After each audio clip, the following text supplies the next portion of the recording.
You're listening to Real Life, No Filter, where raw emotions and real moments take center stage. No masks, no filters. Just honest stories about life, love, and everything in between. Get comfortable. We're about to begin.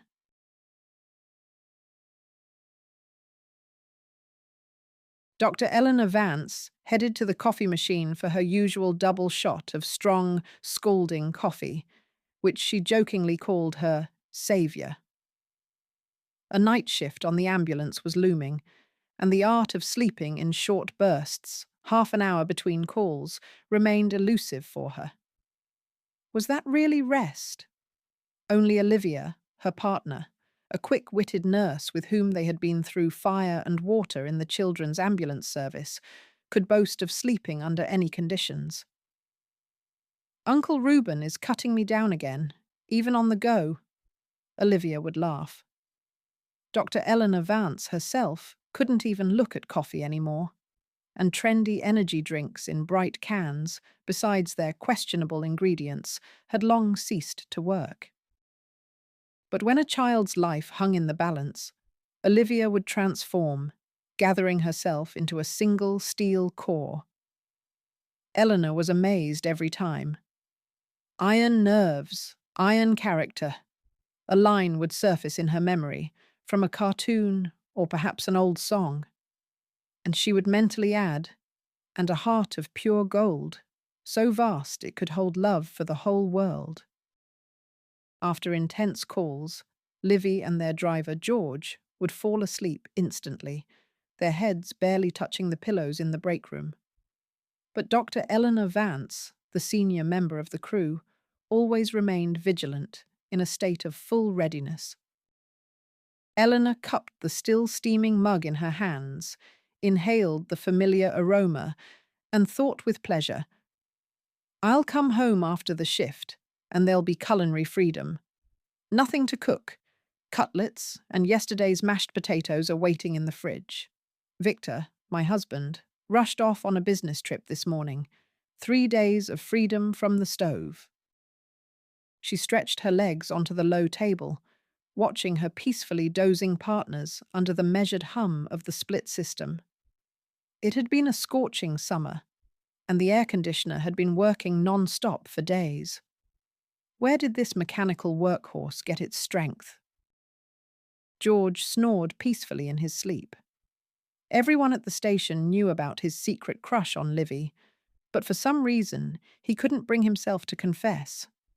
A big man, nearly 2 meters tall, who had served in hotspots under contract, who had lost his shallow wife after a wound left a scar across his cheek. This seasoned man turned into a timid calf next to the lively nurse. He would moo in response to her questions and blush furiously at accidental touches. Dr. Eleanor Vance smiled, remembering how her Vicky had circled around her with interest almost 20 years ago. He approached her in the park one spring day where she was poring over Latin, preparing for her medical institute exam. "May I sit here? Is this spot on the bench free?" Pretty, light-haired Eleanor, with her sparkling grey-green eyes, moved her bulky satchel of textbooks closer. "Didn't the neighbouring benches appeal to you? There are plenty of free spots over there."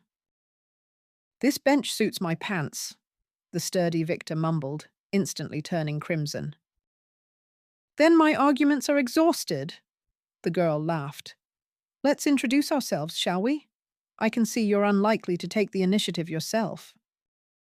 Extending a hand sweaty with nervousness, the guy introduced himself a little fearfully. "Victor, or just Vic." He didn't shake her hand, frantically wiping the moisture on his light summer trousers. Eleanor lightly touched his hand with her fingertips and said, "And I'm Eleanor. Eleanor for short. Sometimes my friends call me Ellybug." This childhood nickname instantly diffused the tense atmosphere. Vic smiled happily and said, "I'd like to earn the right to call you Ellybug too. That means becoming your friend. And let's switch to you." "Let's do it," the girl agreed. What's with all the booing and ceremonies at our age? That day, Eleanor had to rush back to the dormitory to be fresh for the boring exam the next day. They agreed that Victor would wait for her at the institute. If she passed successfully, they would go celebrate with ice cream and pastries at the confectionery on the boulevard. The alarm light on the ambulance station console flashed red. The dispatcher was quickly typing something on the computer, making notes in the log. Crew on call. Address, Grigoriev, sent the details. Faster. House on the outskirts. Little girl is choking. Parents can't figure out what's wrong. Olivia, quickly pulling on her uniform, was already racing down the stairs from the second floor. Dr. Vance, I grabbed the kit, even shoved your file folder next to it. No time to lose, I have a bad feeling. Quickly taking their places in the ambulance, already ready for departure, the well-coordinated trio, led by Dr. Eleanor Vance, set off.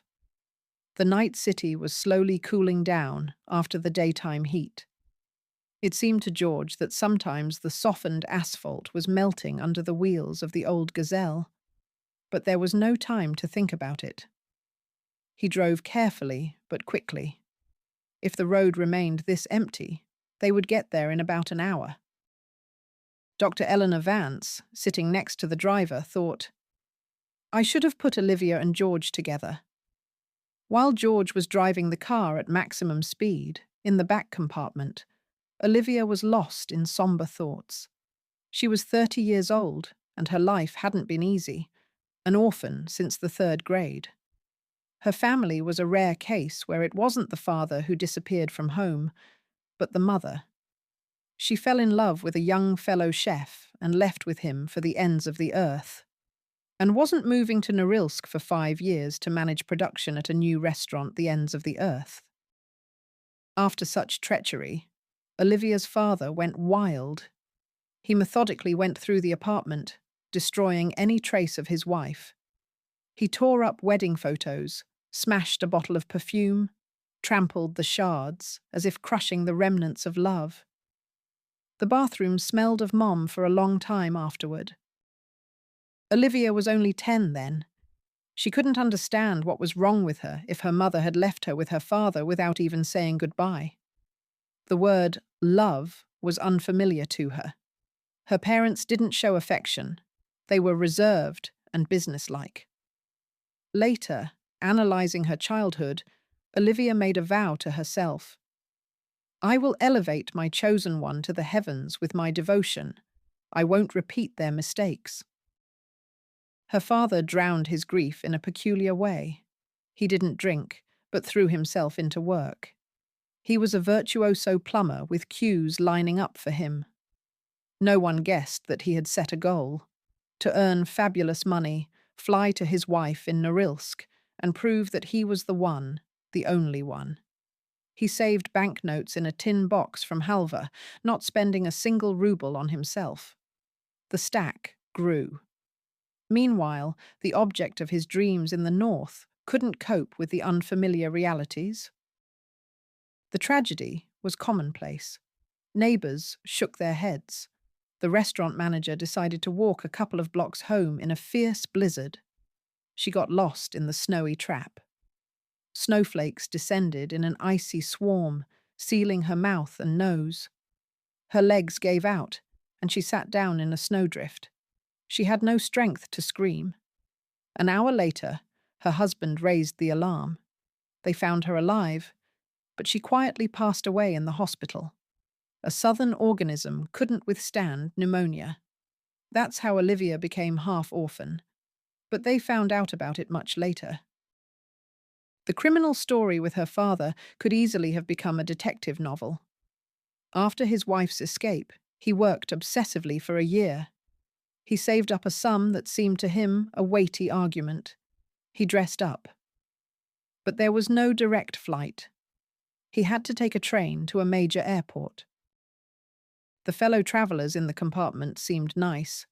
They had elite cognac. He had pies, lemons, chocolate. They had a soulful dinner. He didn't notice how he floated, relaxed, started telling his life story. Even tears welled up.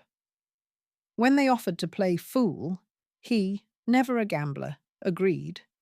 They bet 10 rubles each, a ridiculous sum, just for fun. The cards swirled. He lost the first 1,000 out of interest. How the sum increased 100-fold in an hour, he didn't understand. His head felt like lead. His eyes were heavy. He wanted to sleep. The last thing he heard as he drifted into slumber was Alex. Then silence. Darkness. It seemed he wasn't in the compartment, but swaying in a narrow metal space. A sharp screech, cold wind, damp drops on his face. A fall. His body was found a couple of weeks later in the roadside greenery, by chance, between 2 settlements near the railway. Even mushroom pickers rarely went there. A couple of lovers had wandered into the forest belt. A red rag caught their attention. A sports bag. Then they spent a long time identifying the person, searching for relatives. That's when it turned out that Olivia's mother was also gone. No one found out where the money went, or how the man ended up by the tracks. There was a person, and he vanished for nothing. Olivia, left with a neighbour, ended up in an orphanage. New walls, a new life. She was sociable. She didn't withdraw, but opened up. Lively, with a shock of light brown hair, caramel-coloured brown eyes, a slender figure, always at the forefront. Her favourite subjects were biology and chemistry. Her hobby was theatre. In hikes and sports, she was the best little nurse. During a training outing, a classmate stepped on a rusty nail, a bad wound, blood gushing. The gym teacher and the caregiver were flustered. The camp was over a kilometre away. For a few seconds, Olivia watched. Then, as if in a daze, she fashioned a tourniquet from a rope, shouted, "Note the time!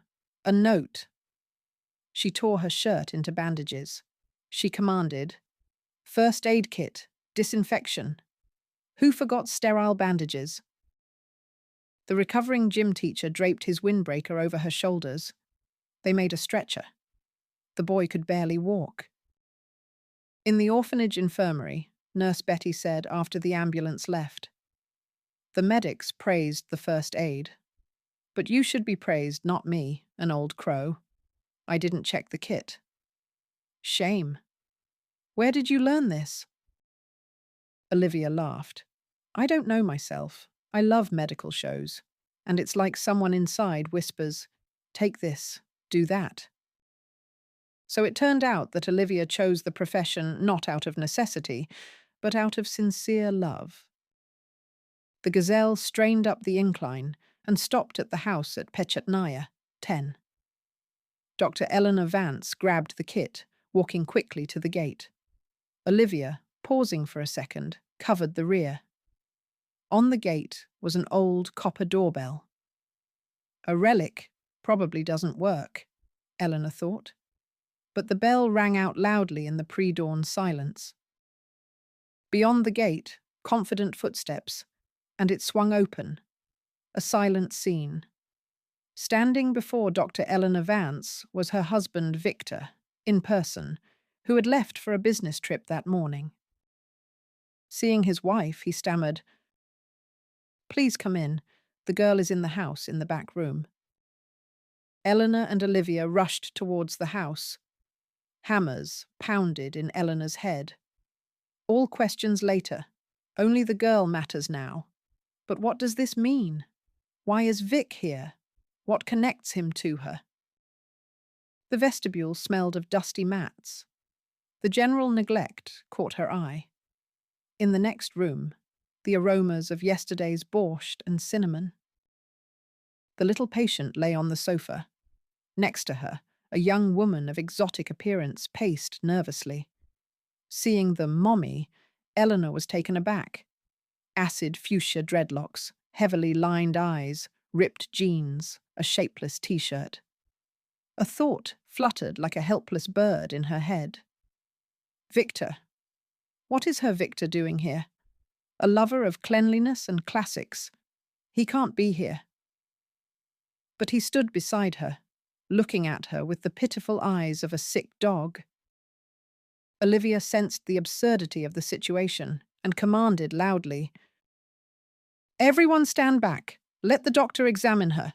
Mommy, tell me quickly what happened."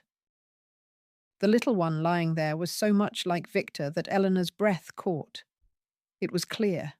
Laryngeal edema, barely breathing, hives on her face. The little girl was reaching her hand towards the spots. Surprisingly, Vic began to answer.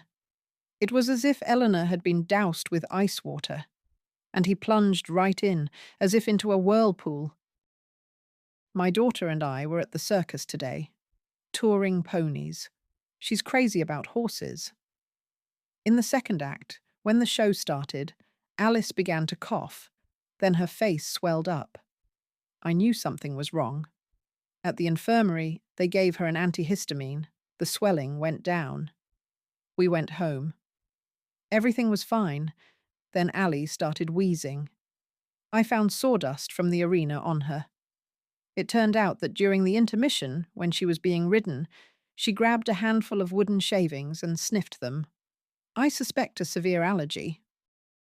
Eleanor listened and couldn't believe her ears. My daughter and I went home. A lump in her throat. How was this possible? Rainbow circles before her eyes. She met Olivia's gaze. Olivia understood. The doctor was unwell. Eleanor was about to collapse. Olivia knew the boss's husband. She realized Eleanor didn't know about the child on the side.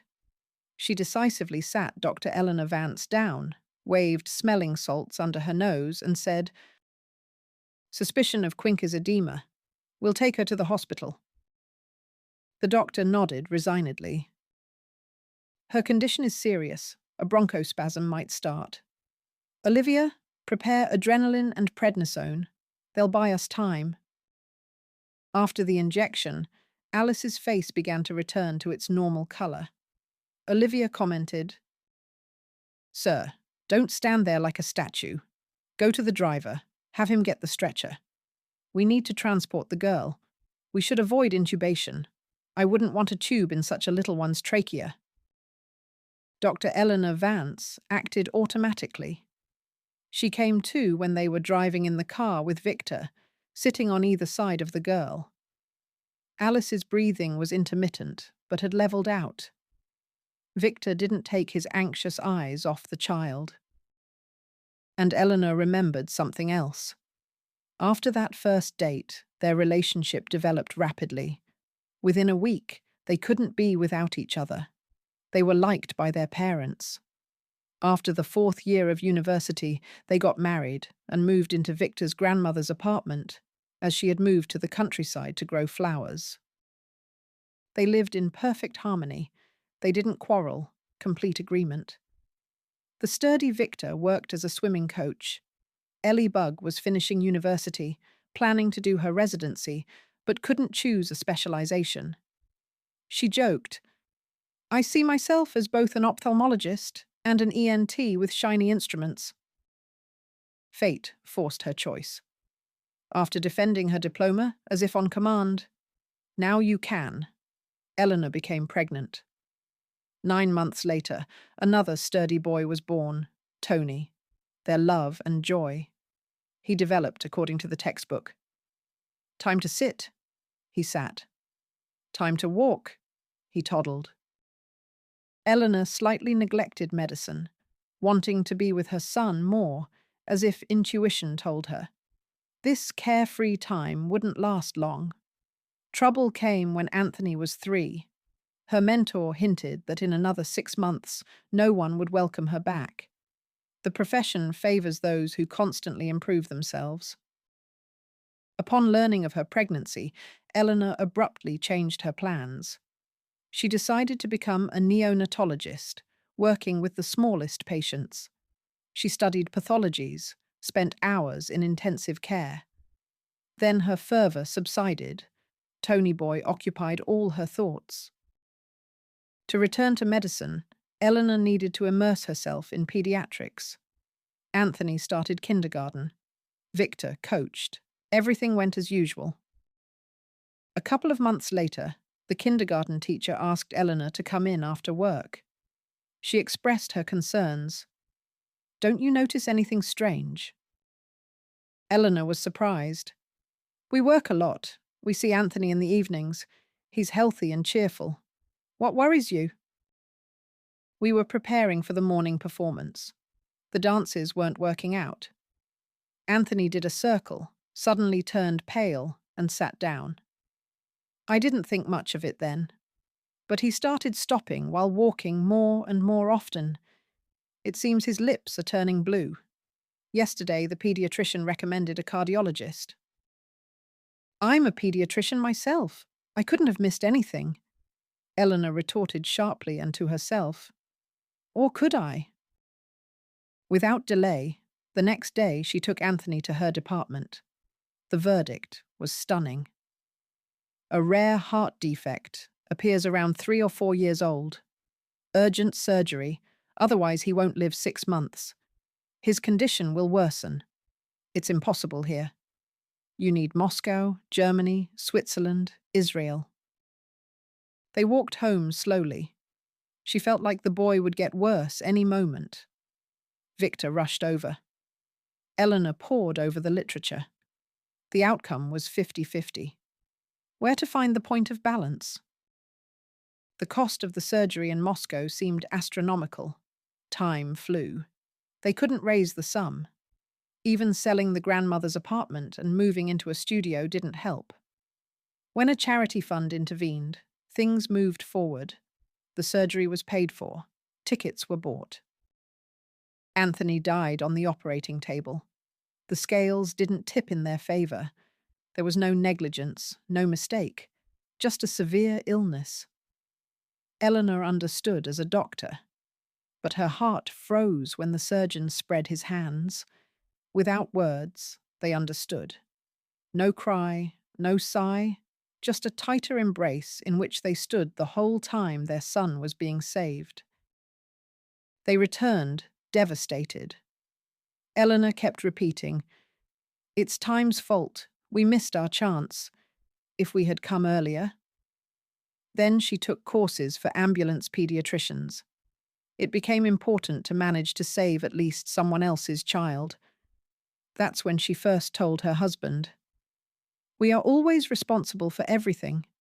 It's just that some people live their lives without understanding this." 2 years later, Victor brought up the topic of a second child. She couldn't explain why she didn't want one. She wanted to dedicate all her strength and skills to children in need, but not her own. Victor accepted it, didn't hint. He was there, agonizingly dear. And now they were driving side by side with his daughter from some other girl. Eleanor didn't even want to call her mother in her mind. In her delirium, the thought prevailed. What does my husband have in common with this feathered creature? That June day, when Vic was wandering through the park, it never occurred to him that fate was waiting for him on the bench. A girl with luxurious grey-green eyes. Pretty, contrary to his understanding, she touched her lips with her pen, twirled a strand of hair, wrinkled her nose, chewed a sandwich, drank from a bottle, flipped pages, all at once. Victor froze, and however pompous it sounded, he was lost. He fell in love at first sight. His legs carried him to the bench on their own. He was flustered, blurted out the first thing that came to mind. She didn't hesitate, offered to introduce herself, agreed to a date. In any story, there are 2 faces, 2 participants. If you wrote down their memories, you would get 2 similar novellas. They realized they loved each other, wanted to be together. They were close, friendly, understood each other. They lived, waited, raised Anthony. Everything was the same, shared. They faced misfortune together. Their son left, they remained. The elders outlived the younger. not according to the laws of nature. That trip to Sochi, preparing for the Olympics, was unusual. The Games were a year and a half away. The city was a construction site. The coach and his team were testing a new hotel in Krasnaya Polyana. They admired the mountains, swam in the sea, won. They were traveling home happy. Tickets became scarce. The coach was forced to buy a first-class ticket, a two-person compartment. His neighbor turned out to be a girl traveling to his city for vacation. Her ticket had also been bought at the last minute. Pug-nosed, blue-eyed, cheerful. God hadn't shortchanged her on intelligence, but she talked nonsense. Vic wouldn't be baptizing children with her. Athletic, muscular, with a serious gaze, he always appealed to women. But he wasn't interested. He was tied to Ellybug by shared joys and sorrows, as if by ropes. He didn't pay attention to others. The girl in the compartment was about 10 years younger. When he entered, she was chewing a pie, washing it down with cola. She nodded, introduced herself. Sarah. On vacation, I've been painting for 9 months without a day off. 2 weeks of rest. Sit down. Why are you frozen? We'll be stuck here for almost a day. A stunned Victor sat on the second bunk. The train started moving. 10 minutes later, his boys came in and started teasing. Boss, maybe switch places. Such a girl, don't let us down. It was easy with Sarah. She didn't flirt or play games. She offered him pies, took his sandwich, went to get coffee. Some things are expected of women. I'm 23, look like a shrimp, but I'm already substantial. The train glided on. Day turned into inky night. They discussed movies, stars, Sochi, told jokes. The conversation didn't flow. They went to bed. Victor leafed through newspapers, Sarah a detective novel. Boring. They lay back to back, pretending to be asleep. After half an hour, Victor dozed off. He woke up to hands on his shoulders. Don't be scared, brave coach, brutal one. It's hard to resist. Victor flinched, got up sharply, turned around. What are you doing? Fellow traveller, you said you were married. Or do your skis never shoot off the track with your wife? Of course they do, the man grumbled angrily. Inside, the predator's excitement came alive. Sarah caught the change. Well, then what happened, happened. In the morning, they barely spoke. No, I won't have coffee, thank you. Even the audacious Sarah didn't meet his eyes, as if ashamed. In the city, they went their separate ways. The memories of the night were strange. For some reason, he didn't even consider it cheating. And then, the unexpected. In the autumn, Victor was closing the locker room when the security guard called him. Vic, there's a girl looking for you. He went downstairs and saw Sarah. She motioned him over with a nod, through clenched teeth. I've had so many partners, but getting pregnant after one night, this is the first time. Listen, coach, abortions are expensive. You'll have to help out. Victor couldn't believe his ears. He could be a father again. He would give half his life. He grabbed Sarah by the elbow, dragged her around the corner to the sports field. He sat her down on the bleachers, loudly and clearly. You will give birth to this child for me. I will be there. Not your husband, don't hope for that. But the father. Just dare to harm the baby, you'll regret it. Sarah resisted, shouting, Who do you think you are, that I should spend my youth on your offspring? Found yourself a surrogate mother. I'll be asked to marry, and I'll have your baggage? They sat down at the negotiating table again. Conditions. Victor helps financially, comes when required. She maintains a healthy lifestyle. The child's fate will be decided after birth. They found out it was a girl after the ultrasound. Sarah unexpectedly softened. Didn't want a boy, but a girl. I'll think about keeping her myself, or giving her to you as a gift. You were happy, weren't you? Victor looked at her and thought, how could I have been so weak on the train, next to a woman like this? He was preparing to talk to Eleanor, to confess, but kept putting it off.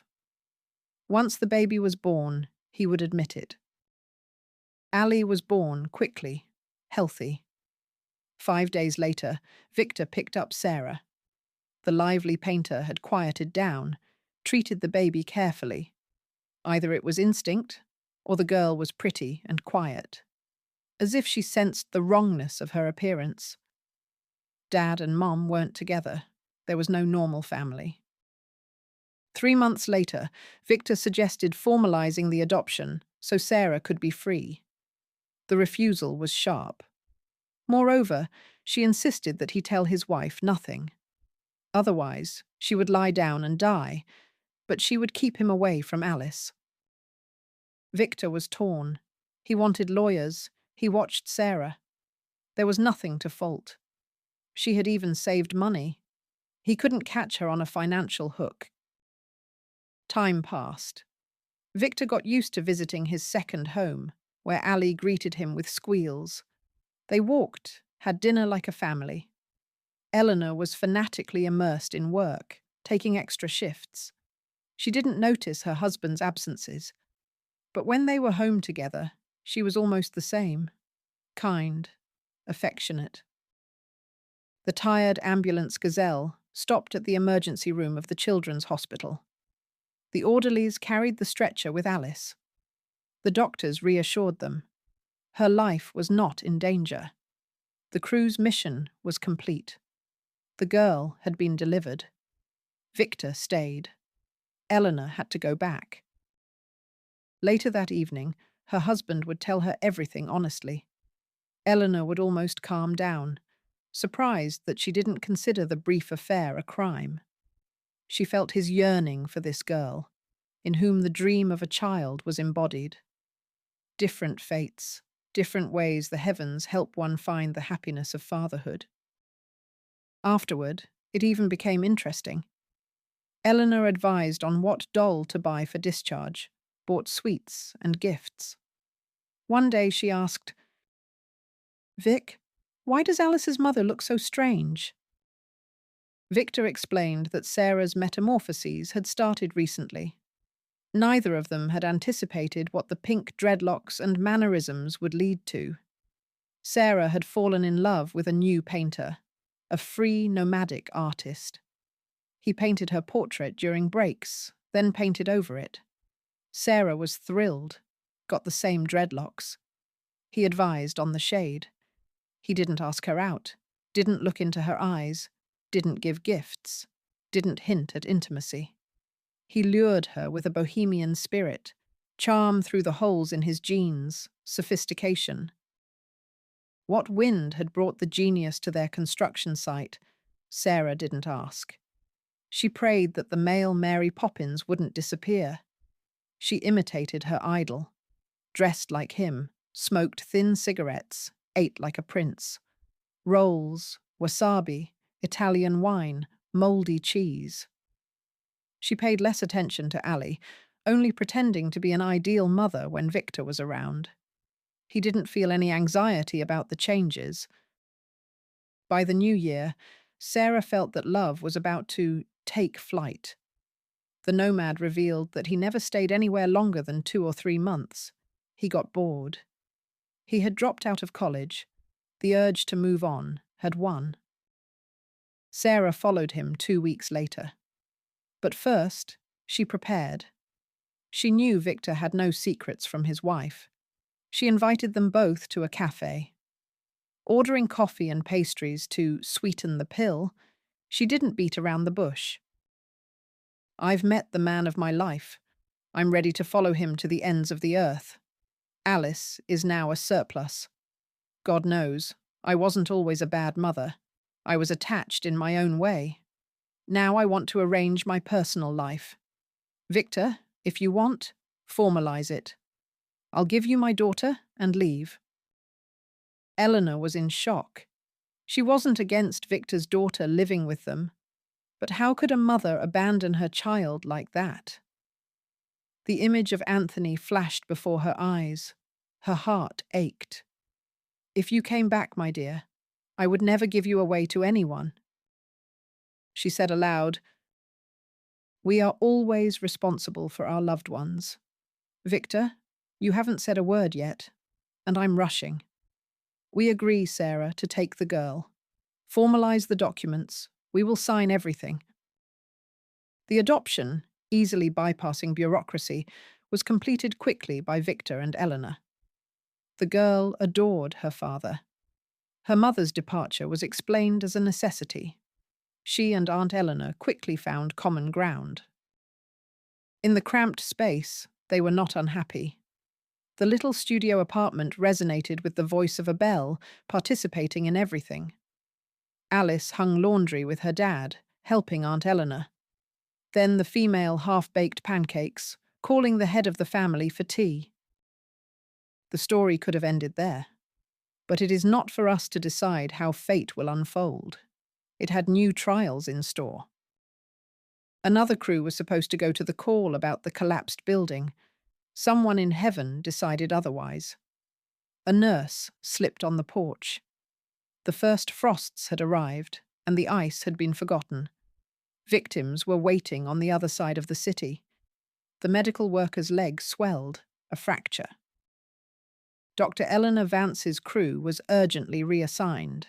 The collected Olivia, the indispensable George, the focused Eleanor. Everyone was ready. Even Olivia didn't argue about riding in the back, but quickly got into the cab with George. There was no time to argue. A couple of days ago, Eleanor and Olivia had a serious talk. They were close friends, on a first-name basis, but at work there was a hierarchy. The doctor started, not about work, but about George. "Haven't you got a heart, Liv? The whole station is gossiping that Georgie is pining for you, and you act like a stranger. You're wonderful in every way, and a scar only makes a man more handsome." "And what are you suggesting, Ellybug? He acts like a devil at any touch. Am I contagious?" "He touches me and jumps back. How am I supposed to understand that? And you say he's in love. It's a lie." Now, Olivia was riding next to George and couldn't help but admire his profile. The scar didn't scare her. George was attractive with a masculine beauty that promised protection. The mystery was why he avoided her. If he loved her, why act like that? George was afraid to get closer than a meter. He loved this cheerful woman too much to offend her with a display of interest.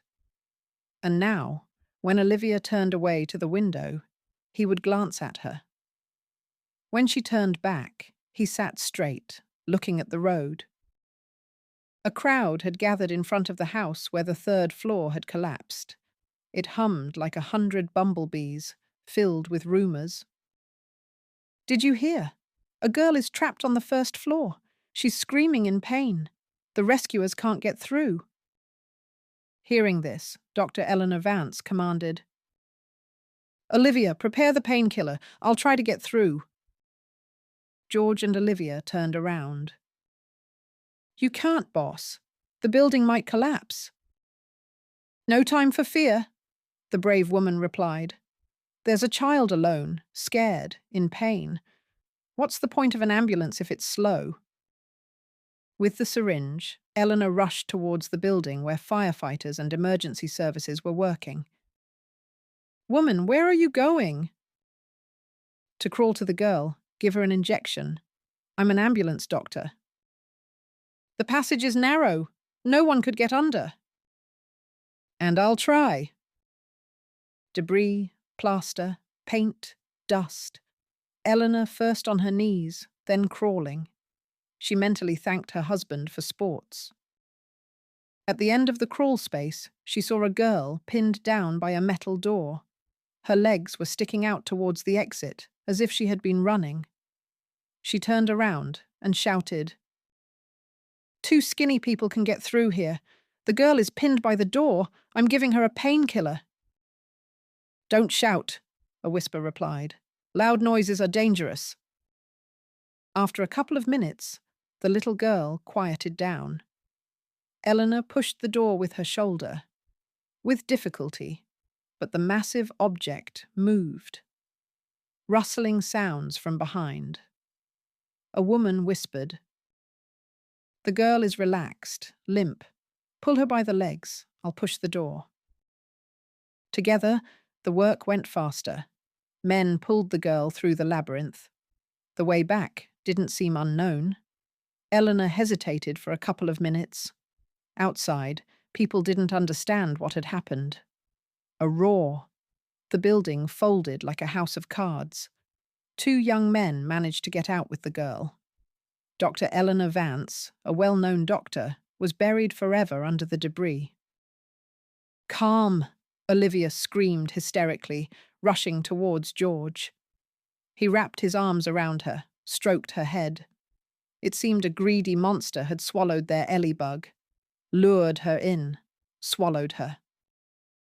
There was chaos all around. The fate of 4 other residents was unknown. The widowed crew stood in the midst of the chaos, embracing. Later, realizing they weren't needed, they walked to the car, their arms still around each other. They had to go to Victor and deliver the bitter news. 2 weeks passed. George and Olivia had a new doctor, an elderly pediatrician from the clinic. Silent, stern, but qualified. But the nurse and the driver felt the soul was gone. Everything was as usual, and yet nothing was. They didn't want to go to work. On the day Dr. Eleanor Vance died, they immediately rushed to her home. Alice was at kindergarten. Victor was packing his bag for practice. Olivia had never seen such a reaction to grief. After their story, blackness spread across Victor's face. His eyes were alive, shining. The light went out, his skin turned ashen grey. How to comfort him? All words were empty. Olivia and George realized they were superfluous in this scorched desert. They didn't want to separate. A thick thread bound this pair, witnesses to the tragedy. They came to Olivia's apartment together after the shift. It seemed words weren't needed. Olivia prepared food as if she had done it 1,000 times. Stress gave her a ravenous appetite. A huge pan of potatoes with eggs was eaten in 5 minutes. Before, George had thought, if Olivia were near, he would pounce like a wolf. It happened differently. Such tenderness towards her that he would melt. He felt happy, as if there had been no long torments of waiting. When Livy fell into a troubled sleep, he couldn't sleep. He checked. She was sleeping on his shoulder, his woman. He was struck by the warmth with which Olivia touched his scar, kissed the line, looked into his eyes. Did he like the touch? She acted as if a hero, a protector, was beside her. He remembered the disgust on his wife's face after his injury. They didn't say a word, "I love you," "I need you." Everything had been said long ago in their story. They proved it wasn't a mistake. It was worth waiting.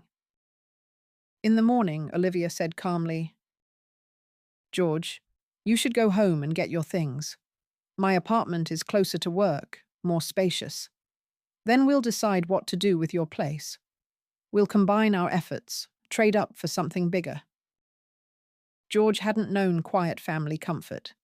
With his wife, they lived separately. He felt rootless, cold. Together, but apart. He would throw himself into work. With Livy, it was different from the start.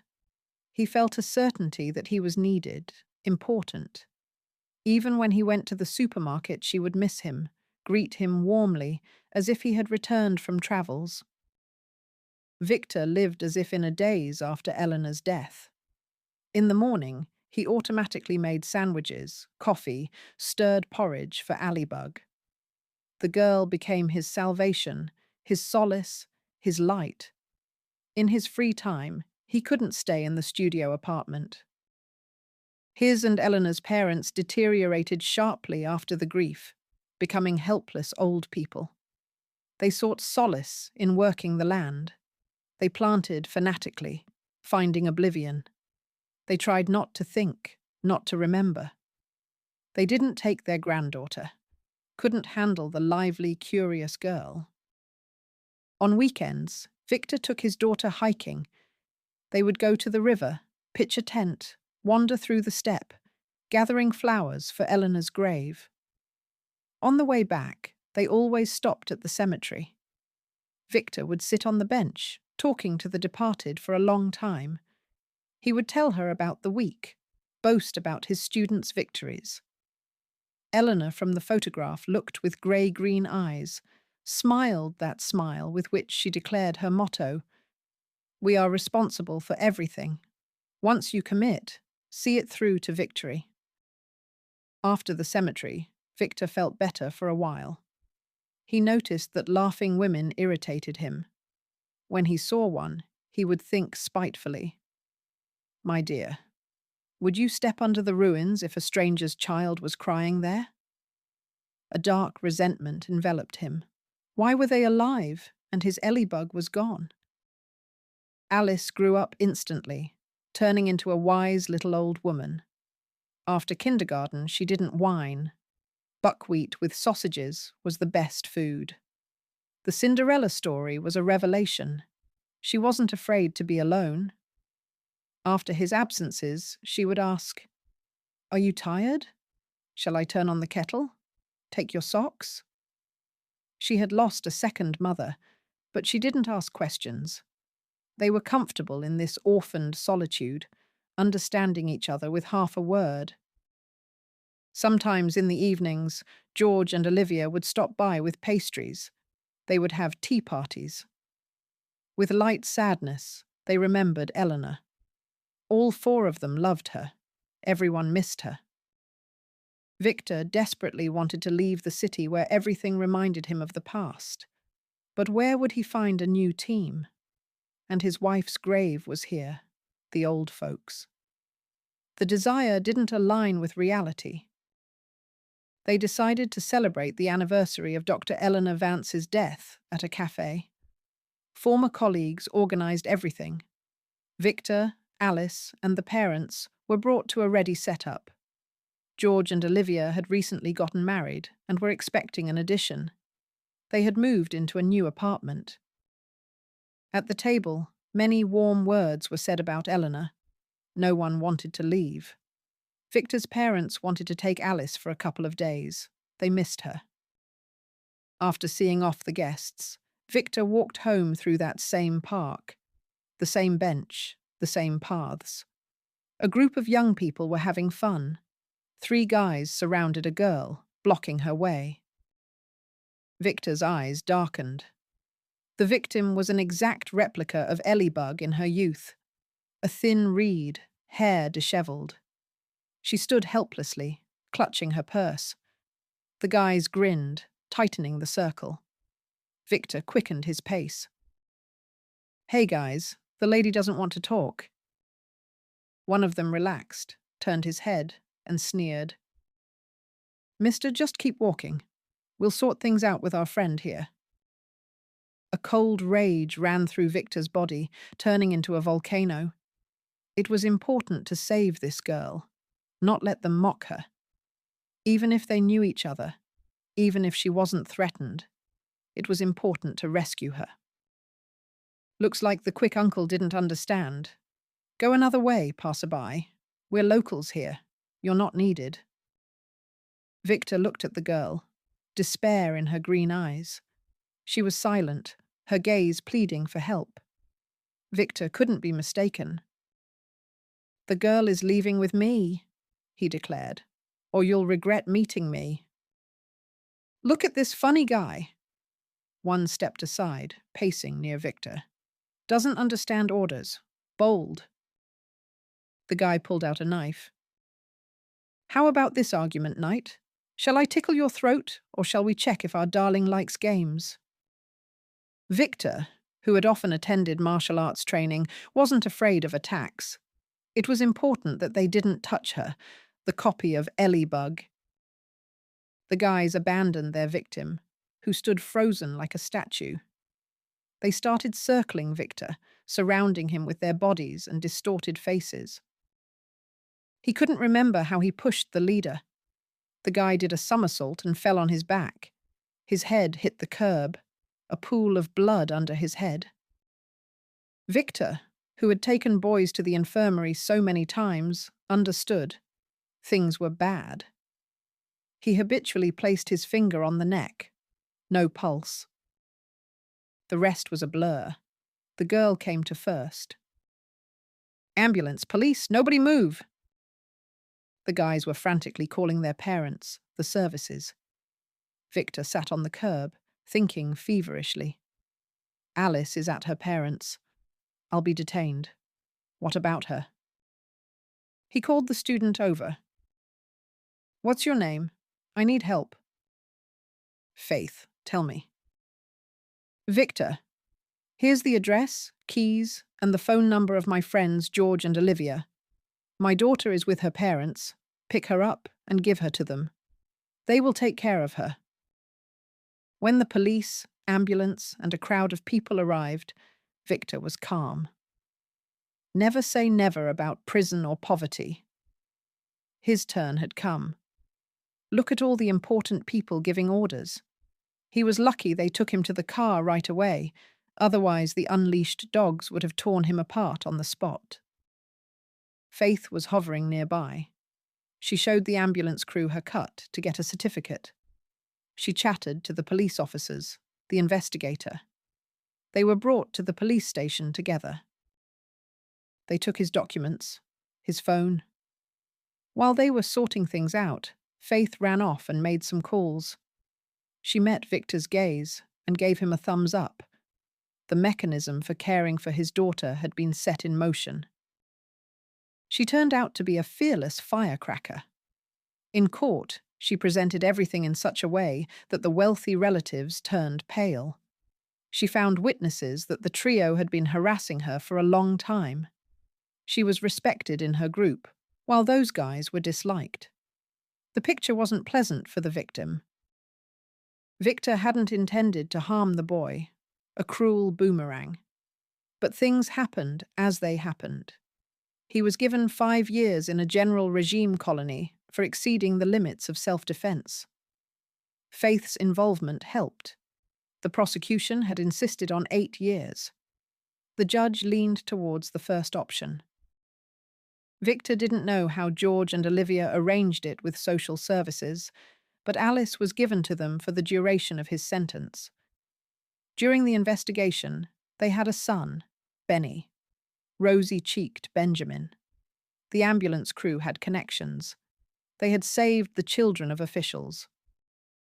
When Olivia was allowed a visit, she reassured Victor. Don't worry, my friend. Alice is doing well with us. You and Eleanor are not strangers. I'll write about her life. We'll come for a visit when they allow it. You're in the neighboring region. That's not far. And tell me, what should I do about your little shadow? Faith visits Allie, brings toys, asks to pick her up from kindergarten, take her for walks, go to the movies. I never thought the girl would turn out to be such a friend. You met under tragic circumstances. She actively defended you, spoke fiercely in court. You never know how a little one will behave in extreme conditions. She turned out to be quite something. My God, Victor, how naive you are about relationships. She fell in love at first sight. Knightly behavior, a protector, good looks. And you were wrong about her being a little one. She entered university after technical school. She's 23. You're only 9 years apart. She looks young because of her height and fragility. She has a great character. Take a closer look. You can't bring Eleanor back. But you and Alice have a lot of good things ahead of you. You both deserve it. The guard leading the prisoner after the visit didn't understand why this sturdy man was smiling. How could he know that Victor was thinking, maybe there would be happiness in his life too, if this lively girl with green eyes waited for him? Love comes in different forms. Some exchange it for copper pennies. Others remain chosen ones without fear or reproach. It depends on who gets lucky.